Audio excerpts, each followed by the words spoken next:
Bonjour, eh bien je voudrais vous présenter une canne que j'ai acquise récemment suite à une réflexion que je m'étais faite, à savoir que souvent quand on est pêcheur on a beaucoup de matériel, mais on se trouve quand même un jour ou l'autre au bord de la mer ou au bord de l'eau douce sans avoir prévu de pêcher et donc sans matériel.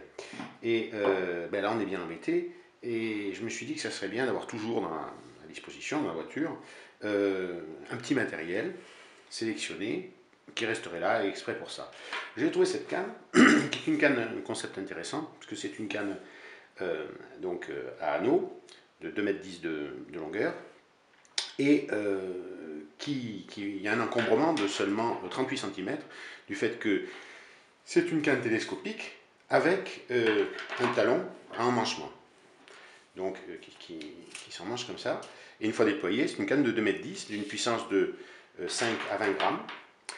Et donc je me suis dit que c'était tout à fait intéressant pour faire un grand nombre de pêches différentes, aussi bien du bord du bord de mer qu'en eau douce. Alors cette canne est équipée d'un petit moulinet sur lequel j'ai monté une tresse en 16 livres. Et il y a également une deuxième bobine où j'ai mis du nylon en 35 centièmes pour pouvoir pêcher sur des fonds encombrés ou agressifs par rapport au nylon. Alors, ensuite, la question c'est de se dire quel est le type de pêche qu'on va pouvoir pratiquer avec un tel matériel. L'idée c'est de couvrir le plus grand nombre de pêches possible. Évidemment, ce ne sera pas les pêches extrêmes, de très très gros spécimens et la pêche exotique, mais on pourra quand même faire beaucoup de choses avec ce petit matériel. Même si la canne c'est une 5-20 grammes, on arrive quand même à maîtriser d'assez jolis poissons pour peu qu'ils ne se mettent pas sous un trou ou des branches et qu'on soit relativement délicat dans le combat. Donc j'ai associé à cette canne un petit matériel que j'ai regroupé dans une boîte de petite dimension. La boîte fait 25 cm à peu près. Et dans cette boîte, donc, on va pouvoir installer, piocher dans son matériel, le matériel dont on dispose, on n'achète pas du matériel en plus, et on va pouvoir couvrir toute une catégorie, toute une série de pêches. Alors, on peut commencer par la pêche en eau douce, donc des petits poissons, pêche au cou. Ben pour ça, il va nous falloir des petits plombs mélangés, là il y a des numéros 7 et puis d'autres grammages, des petits hameçons de 20 jusqu'à 14 ou 16. Là, ici, il y aura de plus gros hameçons pour autre chose. Pour pêcher au cou, on va avoir besoin de flotteurs. Donc j'ai choisi, puisque c'est une canne à anneaux, des waglaires, petits waglaires de 3 grammes, 4 grammes et demi, avec plombées interchangeables et antennes interchangeables, des antennes différentes. Il y a également toutes les perles qu'il faut pour faire les montages. Et avec ça, on va pouvoir pêcher au cou. Le gardon, les ablettes, tous les poissons blancs. On peut également pêcher à truite, bien entendu. Il faut une pince à plomber à déplomber pour les cendrer. Pour la truite, on aura des rigolettos, les petits plombs toujours les mêmes, des hameçons un peu plus conséquents pour mettre des appâts, du fixe flotteur, là il y a des perles en caoutchouc. Pour également pêcher à la bombette, alors, la bombette elle est de l'autre côté, on l'a vu, des petites bombettes de 15 grammes, puisque la canne va jusqu'à 20 grammes. Donc avec des petites bombettes de 15 grammes, on pourra pêcher la truite et également en mer.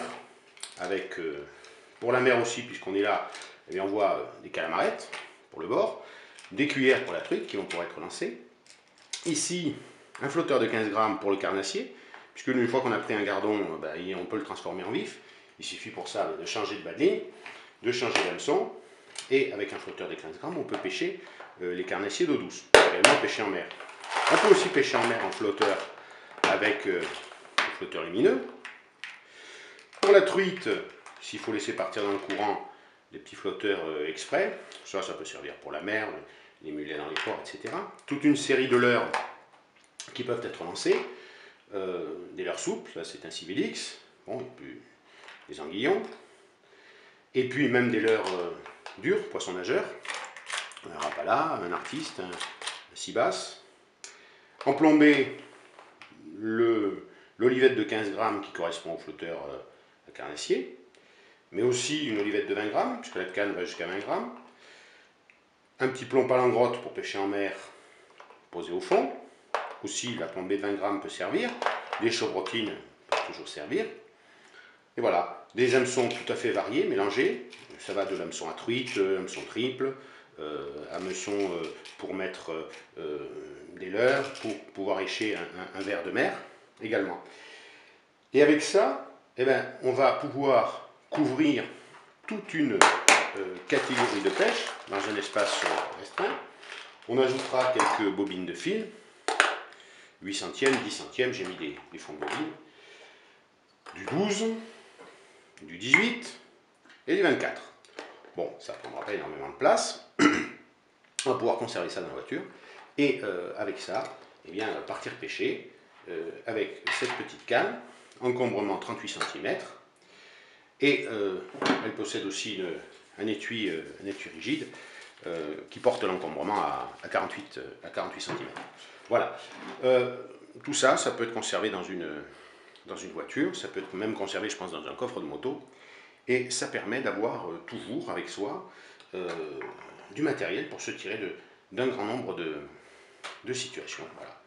C'est une idée que je soumets aux pêcheurs qui peuvent se trouver dans la même situation que moi, c'est-à-dire on a tout à la maison et puis il y aurait une occasion de faire une petite partie de pêche. Voilà.